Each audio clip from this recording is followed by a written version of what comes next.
¿Qué secretos esconde un papa en los archivos secretos del Vaticano? Bueno, eso es precisamente lo que espero descubrir en el video de hoy. Desde el Evangelio de Satanás hasta el certificado de defunción de Jesucristo, los archivos del Vaticano han alimentado la especulación durante siglos. ¿Son solo mitos estas reliquias? ¿O la verdad es aún más extraña? Bienvenidos a lo nunca contado. Prepárate para sumergirte en las sombras de la historia mientras desentrañamos los artefactos más misteriosos y controvertidos que supuestamente ha ocultado la Iglesia. Revelemos los secretos que no quieren que sepas.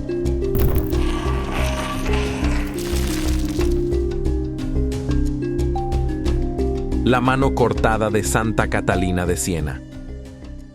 Si vieras a una santa levitando, ¿pensarías que estaba poseída o simplemente llena del Espíritu Santo? En la Basílica de San Domenico, en Siena, Italia, se encuentra una de las reliquias más extrañas y sagradas de la historia cristiana: la cabeza momificada y desmembrada de Santa Catalina de Siena. Y su pulgar también está cerca en un relicario más pequeño. Bastante espeluznante, ¿no crees? Pero también fascinante. ¿Cómo terminó la cabeza cercenada de una de las santas más queridas del cristianismo en esta exhibición sagrada? Vamos a profundizar en la historia. Catalina no era una niña común. A la edad de 7 años, afirmó haber visto visiones de Jesús sentado en un trono rodeado de santos. Durante su adolescencia, Catalina decidió que el matrimonio y la vida mundana no eran para ella. Cuando su familia trató de obligarla a casarse, tomó medidas drásticas. Se cortó el cabello, se escaldó la piel. Supongo que los hombres no estaban interesados en chicas con quemaduras, y eventualmente se unió a un convento. Pero escucha esto: más tarde afirmó que Jesús mismo se casó con ella en una visión. Digo, ¿quién podría decirle que no al Hijo de Dios? ¿En serio? ¿Tenía opción alguna? El tipo puede caminar sobre el agua y resucitar a los muertos. Yo no querría estar en su lista negra. En fin, en esta visión, supuestamente le colocó un anillo místico en el dedo. Sin embargo, el anillo no era de oro, plata ni de algún otro metal precioso. Se decía que estaba hecho del santo prepucio del niño Jesús. Sí, escuchaste bien. Catalina juró que siempre podía ver este anillo divino, aunque nadie más pudiera, lo cual es bastante desagradable si me preguntas. Y por si eso no fuera suficiente, la vida de Catalina estuvo llena de eventos milagrosos. A los 28 años, supuestamente recibió los estigmas de la crucifixión de Cristo después de que unos rayos rojos salieran de un crucifijo y perforaran su cuerpo. Para ella, esto era solo otro día normal. También tenía un gusto por lo dramático. Según los relatos, a menudo levitaba durante la oración, y una vez un sacerdote dijo que la Santa Comunión voló directamente a su boca como un frisbee divino. Cuando Catalina murió en Roma a los 33 años tras sufrir un derrame cerebral, Siena la quería de vuelta desesperadamente. Pero los romanos no estaban dispuestos a entregar su cuerpo, así que un grupo de sieneses decididos tomó una medida audaz. Robaron su cabeza y la escondieron en una bolsa de papel. Los guardias romanos los detuvieron, pero entonces ocurrió un milagro. Cuando los guardias miraron dentro de la bolsa, no vieron una cabeza. ¿Qué vieron en su lugar? Pétalos de rosa. Una vez que la cabeza estuvo a salvo de regreso en Siena, reapareció en todo su esplendor. Parece que Catalina, incluso en la muerte, los estaba protegiendo. Hoy en día, su cabeza descansa en un relicario lujosamente decorado en Siena, y su pulgar está cerca. El resto de su cuerpo permanece en Roma, con un pie supuestamente en Venecia. Mi pregunta es, ¿dónde está el anillo mágico de prepucio? ¿Fue real en algún momento? ¿Qué opinas? El Evangelio de Satanás. ¿Crees que alguna vez te encontrarías en una situación en la que considerarías hacer un trato con el diablo? Encerrado en los misteriosos archivos secretos del Vaticano, o al menos eso dice la historia, se encuentra uno de los libros más espeluznantes jamás escritos, el Gran Grimorio, también conocido como el Evangelio de Satanás o el Dragón Rojo. Suena como el nombre de un álbum de heavy metal, pero te garantizo que esto es más intenso que Metallica. Este infame manuscrito medieval no es para lectores casuales.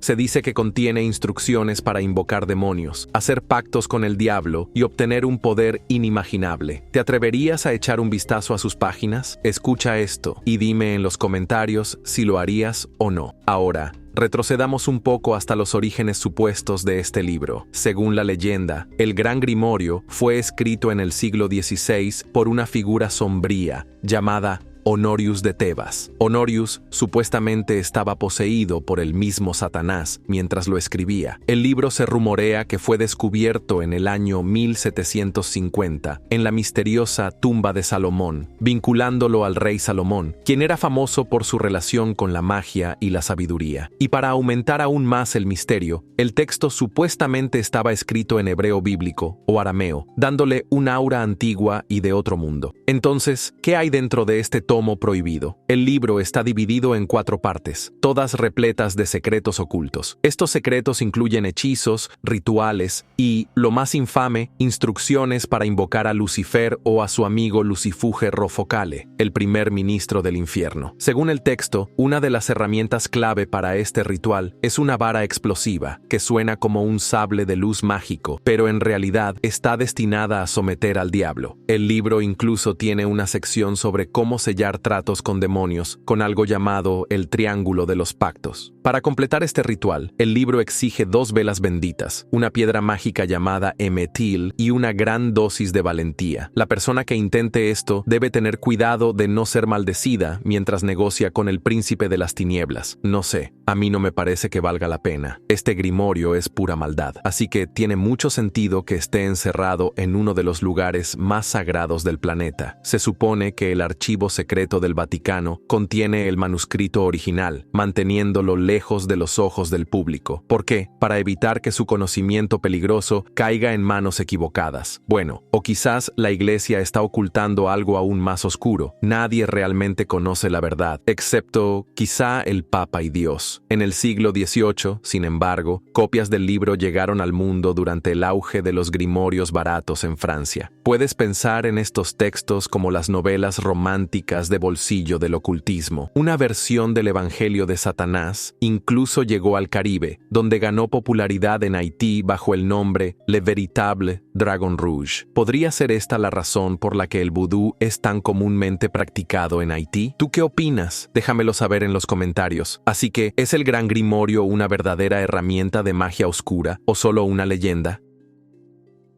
El corazón de San Camilo.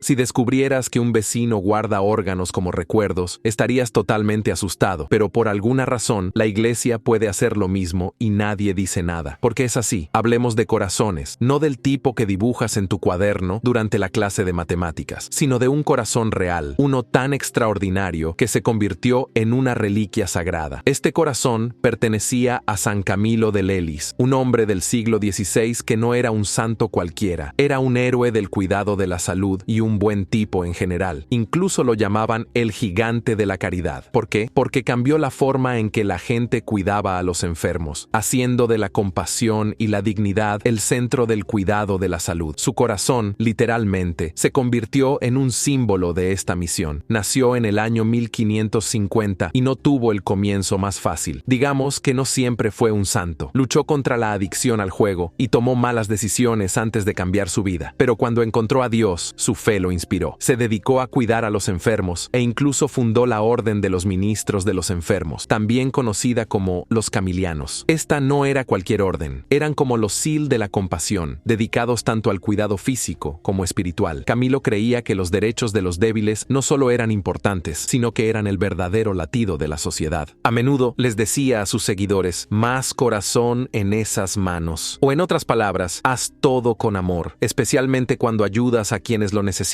Camilo predicó con el ejemplo, y su vida de servicio le valió la santidad después de su muerte en el año 1614. Pero esta historia no es solo sobre sus obras, es sobre lo que sucedió con su corazón después de que falleció. Ahora, aquí es donde las cosas se ponen raras. Después de la muerte de Camilo, la gente no podía evitar preguntarse qué clase de corazón impulsa a alguien a ser tan compasivo. Así que, naturalmente, para averiguarlo, extrajeron su corazón y lo conservaron como una reliquia, un recordatorio físico de su increíble amor y caridad. Cuando el cirujano lo extrajo, quedaron atónitos. Según los testigos, era tan vibrante y rojo que parecía un rubí. No sé si creerlo, pero así es como va la historia. El corazón fue colocado cuidadosamente en una caja de ciprés y enviado a Nápoles, donde se convirtió en una preciada reliquia de la Orden Camiliana. Con el tiempo, encontró su hogar en una habitación que alguna vez fue la enfermería de Camilo. Este espacio, que ahora ahora es una capilla, está adornado con decoraciones barrocas. Pero la verdadera estrella del espectáculo es el corazón mismo, orgullosamente exhibido para que todos lo admiren. Reliquias como el corazón de Camilo son más que simples artefactos históricos, son tesoros espirituales para los fieles. El corazón representa su amor por la humanidad y su conexión con Dios. La compasión de Camilo no surgió de la nada, fue inspirada por las enseñanzas de Jesús, cuyo propio corazón a menudo se describe como un horno ardiente de caridad.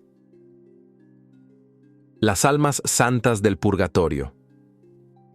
Imagina un museo donde las exhibiciones no son solo artefactos antiguos, son mensajes de almas atrapadas entre el cielo y el infierno, pidiendo ayuda. ¿Cuánto crees que cobrarían por la entrada? Bueno, aparentemente es gratis. Así es, este es un lugar real. Se conoce como el Museo de las Almas del Purgatorio. Es un lugar pequeño, pero fascinante, ubicado dentro de la chiesa del Sacro Cuore del Sufragio, o la Iglesia del Sagrado Corazón del Sufragio, en Roma, cerca del río Tíber. Pero no dejes que su tamaño te engañe. Este museo tiene una gran historia que contar. ¿Crees que puedes manejarlo? La colección del museo es como algo sacado de una historia de fantasmas. Dentro de una sola vitrina de cristal encontrarás Biblias firmadas, libros de oración, ropa e incluso mesas, todas marcadas con lo que se dice que son las manos de almas en el purgatorio. ¿Qué es exactamente el purgatorio? Bueno, según la creencia católica, es una sala de espera espiritual. Las almas que no están listas para el cielo debido a sus pecados se quedan ahí hasta que expían lo suficiente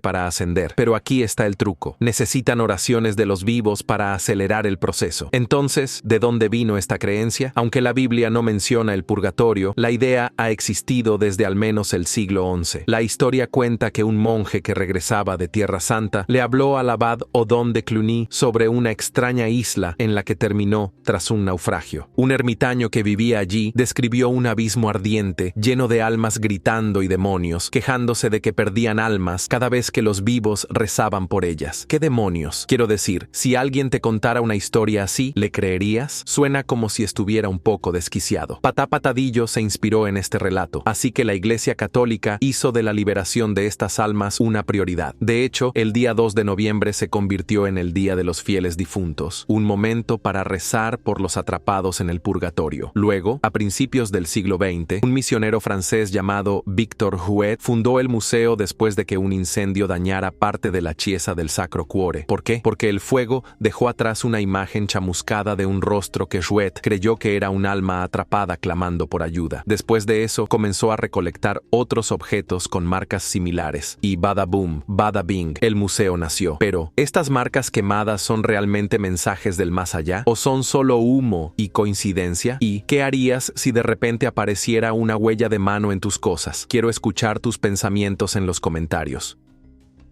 Don Bosco y su cerebro. Entiendo que alguien que está pasando por un mal momento sienta la necesidad de robar cosas que luego pueda vender por dinero. Sin embargo, no tiene ningún sentido que alguien quiera robar un cerebro. Quiero decir, a menos que esa persona sea un zombie. Pero eso es exactamente lo que pasó en el año 2017. La reliquia sagrada de San Juan Bosco, un pedazo de su cerebro nada menos, fue robada de su exhibición en Asti, Italia. Así es, alguien realmente se llevó el cerebro de un santo. Pero no te preocupes, la historia tiene un final feliz. Y tal vez una o dos lecciones sobre no guardar reliquias sagradas en frascos fáciles de robar. Pero lo primero, ¿quién fue San Juan Bosco? Conocido como Don Bosco, fue un sacerdote italiano del siglo XIX con un corazón de oro y un talento especial para ayudar a los jóvenes con problemas. También era un poco showman, tanto así que es el santo patrono de los magos de escenario. Imagínate bendecir a los enfermos y luego, de inmediato, hacer trucos de cartas. O tal vez eran sus trucos de cartas los que esas eran las verdaderas bendiciones. En el año 1888, San Bosco falleció tras sucumbir a una horrible fiebre que dejó su cuerpo exhausto. Después, partes de su cerebro fueron preservadas como reliquias. Eran consideradas sagradas por los fieles y fueron exhibidas en un relicario dorado en la basílica de su ciudad natal. Y ahí es donde la reliquia permaneció hasta que el ladrón atacó en el año 2017. ¿Quién era este ladrón? Un hombre de 42 años con antecedentes penales que pensó que había dado con el premio mayor. Aparentemente, creyó que el cerebro era de oro macizo y que podría venderlo por un alto precio, probablemente en el mercado negro. Pero alerta de spoiler, el cerebro no era de oro, y nadie dijo que lo fuera. Usando huellas dactilares y huellas de zapatos, la policía rastreó al ladrón hasta su apartamento cerca de Turín, donde encontraron la reliquia escondida en, de todos los lugares posibles, una tetera de cobre. Sí, el hombre literalmente puso el cerebro de un santo en una olla. ¿Qué planeaba hacer? ¿Preparar un estofado divino? Afortunadamente, el sello del frasco que contenía la reliquia no fue roto, así que el cerebro de San Bosco permaneció intacto. Cuando la reliquia fue robada, provocó una indignación global. Las comunidades católicas organizaron vigilias de oración y llenaron la basílica con mensajes de apoyo, demostrando que el cerebro de un santo significa más que solo historia para muchos. Es un símbolo de fe y conexión. Al final, el cerebro regresó a la basílica sano y salvo, con una gran historia que contar. El sarcófago de Santa Elena. Prepárate para sorprenderte con la increíble historia de Santa Elena. Esta no es una biografía típica de un santo. Quiero decir, esta mujer encontró la cruz verdadera por el amor de Dios. Su historia también explora los misterios que rodean su magnífico sarcófago y cómo sus restos terminaron esparcidos por toda Europa. Santa Elena fue la madre del emperador Constantino, el hombre que popularizó el cristianismo en el Imperio Romano. Y Elena no era una santa cualquiera, era la legendaria descubridora de la cruz verdadera, la misma en la que Jesús fue crucificado. En el año 326 después de Cristo, supuestamente la descubrió en Jerusalén, y su hallazgo la convirtió en una superestrella del mundo cristiano primitivo. Piensa en Indiana Jones, pero con milagros y menos persecuciones de rocas gigantes. También se le atribuye haber encontrado los clavos de la crucifixión y una túnica que usó Jesús. Ahora hablemos de su misterioso sarcófago. Está hecho de pórfido rojo, una piedra súper rara que grita lujo imperial. Pero aquí está lo extraño. Las tallas en él muestran escenas de guerra, soldados, caballos y batallas. No es exactamente lo que esperarías para una mujer santa y pacífica, ¿verdad? Algunos historiadores creen que esta tumba en realidad estaba destinada para Constantino mismo, pero los planes cambiaron. ¿Quién sabe? Tal vez Constantino dijo, no, mamá, tú úsala. Originalmente, el sarcófago de Elena se encontraba en su mausoleo a lo largo de la Vía Castrense en Roma, pero aquí es donde las cosas se ponen complicadas. Para el siglo IX, la fiebre por las reliquias se había apoderado de Europa. Las iglesias y monasterios estaban obsesionados con coleccionar partes de santos para aumentar su prestigio. Monjes franceses, que no eran precisamente tímidos, abrieron la tumba de Elena y se llevaron partes de sus restos a Francia. Por eso, ahora hay partes de ella en París, en la iglesia de San Luis de los Inválidos, pero esa no es el final de su historia. Otras partes terminaron en la Basílica de Araceli en Roma e incluso en Tréveris, Alemania, la antigua tierra de Constantino. Y luego está el giro veneciano. Algunas personas afirman que sus restos fueron robados durante la Cuarta Cruzada en el año 1204 y terminaron en la isla de Santa Elena en Venecia. La historia dice que los venecianos construyeron una iglesia allí para albergar sus reliquias después de que su barco, convenientemente, hiciera una parada en la isla. ¿Coincidencia? Probablemente no. Intentar encontrar todos los huesos de Santa Elena sería como la búsqueda del tesoro definitiva. Su sarcófago puede descansar en el Vaticano, pero su legado está esparcido por todo el mundo. Ni siquiera en la muerte esta santa puede quedarse quieta. El certificado de defunción de Jesucristo. ¿Y si la pieza de lino más famosa del mundo no fuera solo una reliquia, sino un recibo? ¿Un recibo de qué, preguntas? Oh, solo el certificado de entierro de un tal Jesús de Nazaret. Al menos esa es la audaz afirmación de la erudita del Vaticano, la doctora Bárbara Frail. Ella cree que la sábana santa de Turín, que ya está envuelta, con juego de palabras incluido, en misterio, contiene escritura tenue que podría cambiar nuestra visión de la historia. Para aquellos que no lo saben, la sábana santa de Turín es un paño de lino que muchos cristianos creen que lleva la imagen de Jesús después de su crucifixión. Actualmente se encuentra en la Catedral de Turín, donde ocasionalmente se exhibe al público. Aunque un estudio de datación por carbono de 1988 sugirió que la tela era una falsificación medieval, esto no ha impedido que la gente la examine en busca de secretos más profundos. Y vaya que la doctora Frail encontró uno. Usando técnicas avanzadas de imágenes, afirmó haber detectado inscripciones tenues en griego, hebreo y latín en la sábana santa. ¿Qué podrían decir esas letras apenas visibles? Algo que no esperarías: un certificado de defunción. Según la doctora Frail, el texto identifica a Jesús como el Nazareno, no como Cristo, lo que habría sido un tabú para los cristianos medievales. También describe su sentencia de muerte y los detalles de su entierro. La inscripción supuestamente dice algo como: en el año 16 del reinado del emperador Tiberio, Jesús el Nazareno, condenado a muerte por un juez romano, es enviado para su entierro. Incluso menciona las prácticas judías de entierro de la época, que requerían que los cuerpos de los ejecutados fueran etiquetados para su futura identificación. Piénsalo como un documento antiguo pegado a la sábana santa. Pero espera, ¿cómo supo la doctora Frail que el texto no era algún garabato medieval añadido después? Ella señaló que la escritura no coincidía con la terminología cristiana medieval. En cambio, reflejaba la mezcla multicultural de judíos de habla griega y romanos que vivían en Palestina en tiempos de Jesús. Y para añadir otro giro, las letras están escritas en reversa y solo son visibles en fotografías en negativo, al igual que la misteriosa imagen del hombre en la sábana. Naturalmente, no todos están de acuerdo. Algunos escépticos dicen que la escritura podría provenir de un relicario posterior o simplemente ser un caso de pensamiento ilusorio. Incluso la Iglesia Católica se ha mantenido neutral, sin respaldar completamente la autenticidad de la sábana ni descartarla. Pero la historia no termina ahí. El trabajo de la doctora Frail plantea una pregunta irresistible: si esta inscripción es real, ¿prueba algo sobre Jesús? ¿Tú qué piensas? Entonces, ¿la sábana santa de Turín es una falsificación, una reliquia sagrada o el recibo más fascinante de la historia? Te dejo ser el juez. El elefante del Vaticano.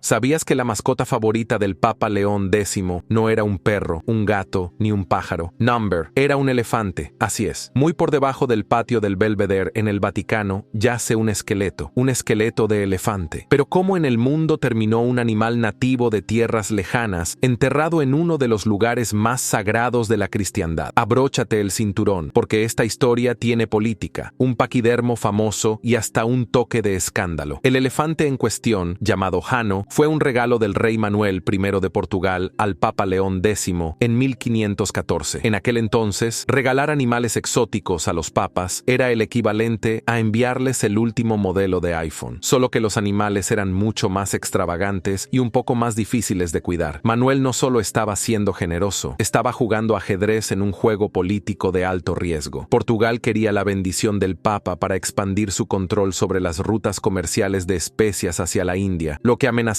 los monopolios de los comerciantes egipcios. Así que Manuel envió oro, joyas, lujosos textiles y un desfile de animales, con Hanno como la estrella principal. Ahora bien, te preguntarás, ¿la gente en la Italia del siglo XVI siquiera sabía qué era un elefante? Claro, habían oído hablar de ellos. Después de todo, Aníbal había cruzado los Alpes con elefantes de guerra, pero ver uno era una historia completamente diferente. La llegada de Hanno a Roma causó una gran sensación. El elefante de 4 años, que era tan alto como una camioneta moderna, viajó lentamente desde el puerto de Hércules hasta el Vaticano, dejando caos a su paso. Los campesinos abarrotaban los campos, los techos colapsaban bajo el peso de los espectadores y las multitudes llenaban las calles solo para echar un vistazo a esta extraordinaria criatura. Era como la versión medieval de una gira de celebridad descontrolada. Cuando Hanno finalmente hizo su gran debut ante el Papa León X, no decepcionó. Vestido con elegantes vestiduras, con una torre de plata atada a su espalda, Hanno se arrodilló ante el Papa, inclinó la cabeza, barritó 3 veces y roció agua sobre la multitud que aclamaba. Incluso León recibió un refrescante baño y le encantó cada segundo. El Papa adoraba a Hanno, llamándolo una maravilla para todo el mundo. Hanno rápidamente se convirtió en la mayor estrella de Roma, como el Taylor Swift de su tiempo, pero con trompa. Pero tristemente, la fama de Hanno se vio truncada. Solo vivió 3 años en Roma, muriendo a la temprana edad de 7 años, probablemente debido a un mal cuidado y a una desafortunada dieta que incluía pan de oro. Sí, es cierto, le daban de comer oro porque era lujoso. El Papa León X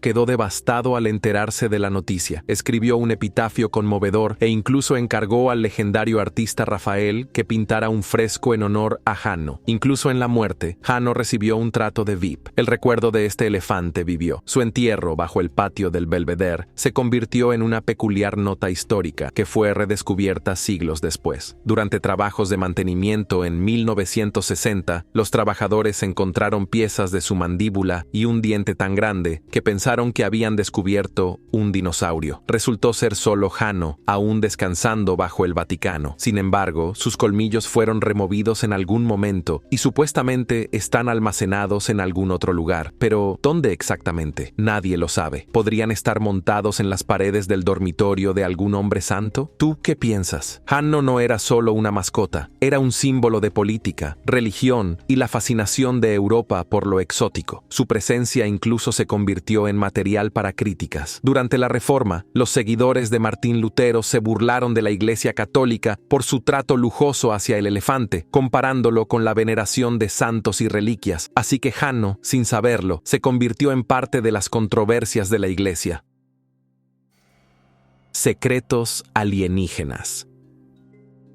¿Están los extraterrestres escondidos en el sótano del Vaticano? Es una idea descabellada, pero una a la que los teóricos de la conspiración se han aferrado recientemente. Realmente creen que el Vaticano tiene pruebas de extraterrestres. Pero, ¿hay algo de verdad en esta afirmación? ¿Realmente hay alienígenas o evidencia de ellos en las mismas bóvedas que albergan Biblias antiguas y secretos papales? La respuesta es sí, al menos según el activista de ovnis Steve Bassett. De hecho, él cree que la Iglesia Católica ha estado ocultando secretos extraterrestres durante siglos. Bassett afirma que los archivos secretos del Vaticano contienen documentos que prueban que los ovnis y los extraterrestres existen. ¿Por qué le importaría a la Iglesia el tema de los alienígenas, te preguntas? Bueno, Bassett dice que han estado al tanto de estos visitantes de otro mundo durante cientos y cientos de años. Incluso sugiere que el arte religioso podría contener pistas. ¿Alguna vez has notado extraños objetos voladores en pinturas de hace siglos? Pero, ¿realmente prueban estas pinturas que el Vaticano tiene conocimiento sobre extraterrestres que los demás no? Bueno, no, pero las cosas se ponen más raras y difíciles de explicar. En el año 2023, David Grush, un exoficial de la Fuerza Aérea de Estados Unidos, testificó ante el Congreso que el gobierno estadounidense ha recuperado naves alienígenas. Y no solo eso, sino también los restos de sus pilotos no humanos. Según Grush, esto no es algo reciente. Él afirma que en el año 1933, el gobierno de Mussolini consiguió un ovni estrellado y que el Papa Pío XII ayudó en secreto a Estados Unidos a adquirirlo durante la Segunda Guerra Mundial. ¿Es cierto que el Vaticano estuvo involucrado en una operación internacional de contrabando de alienígenas? Es difícil de decir, pero si resulta que esta historia realmente ocurrió, el Papa Francisco tendrá que dar algunas explicaciones. Por ahora, sin embargo, no hay pruebas concretas. Bassett sostiene que se necesita una investigación para descubrir cuántos saben realmente la Iglesia y los gobiernos, y plantea algunas preguntas importantes, como ¿cómo llegó el supuesto ovni a Estados Unidos? ¿Quién lo sabía y cuándo? Y lo más importante, ¿por qué todos están siendo tan reservados? Bassett no está solo. La autora y académica religiosa Diana Watt Walsh Pasulka respalda la idea de que los archivos del Vaticano podrían contener registros de eventos paranormales. Ella cree que la verdad literalmente podría estar acumulando polvo en su sótano, pero acceder a esos archivos no es fácil. Necesitas el permiso de la Santa Sede, y no es que estén desplegando la alfombra roja para los investigadores de ovnis. Entonces, ¿qué opinas? ¿Está el Vaticano escondiendo secretos alienígenas o es solo otra teoría de conspiración? Por ahora, todo es pura especulación.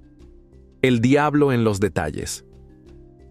Demonios ocultos en las nubes. Suena como el inicio de una película de terror o un informe del clima muy extraño, pero esta es en realidad una historia real sobre un diablo astuto descubierto en un famoso fresco del siglo XIII de Giotto di Bondone, uno de los más grandes pintores del Renacimiento italiano. Entonces, ¿cómo terminó este diablo en una obra maestra y por qué fue escondido en primer lugar? El diablo en cuestión fue visto acechando en las nubes del fresco número 20 en la Basílica de San Francisco en Asís. La historiadora del arte italiana Chiara Fragoni hizo el descubrimiento mientras examinaba de cerca la obra. El diablo no es inmediatamente visible desde el suelo de la basílica, pero cuando se observa en fotos de cerca, emerge el perfil de una figura con cuernos, una nariz ganchuda y una sonrisa traviesa. ¿Quién hubiera pensado que las nubes podrían ocultar algo tan siniestro? Hace que quieras mirar dos veces la próxima nube esponjosa que veas en el cielo. Ahora bien, ¿por qué Giotto incluiría convertiría este diablo furtivo en una escena que representa la muerte de San Francisco. Según Sergio Fusetti, el restaurador principal de la basílica, Giotto probablemente no tenía la intención de que fuera un punto focal de la obra. Por lo que se sabe, podría haber sido una broma interna. Tal vez Giotto se estaba burlando de alguien que no le agradaba pintándolo como un diablo. Hablando de una burla del siglo XIII. Ahora, Giotto en sí mismo es una figura fascinante. Nació alrededor del año 1267 en Florencia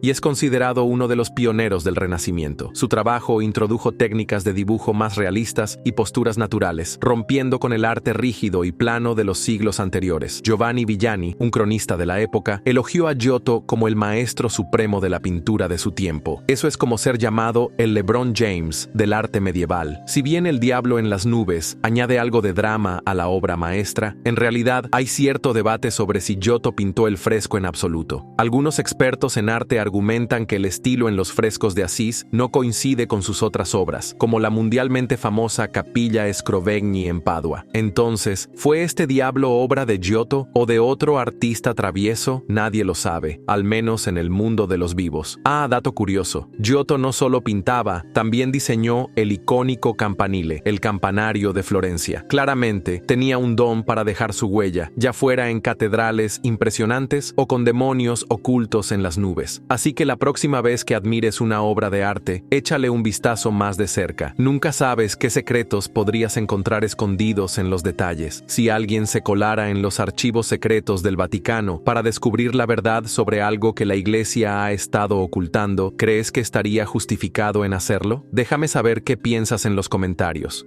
Y ya que estás aquí, asegúrate de dejar un like y suscribirte al canal si aún no lo has hecho. Muchas gracias por ver y no lo olvides, nosotros somos Lo Nunca Contado.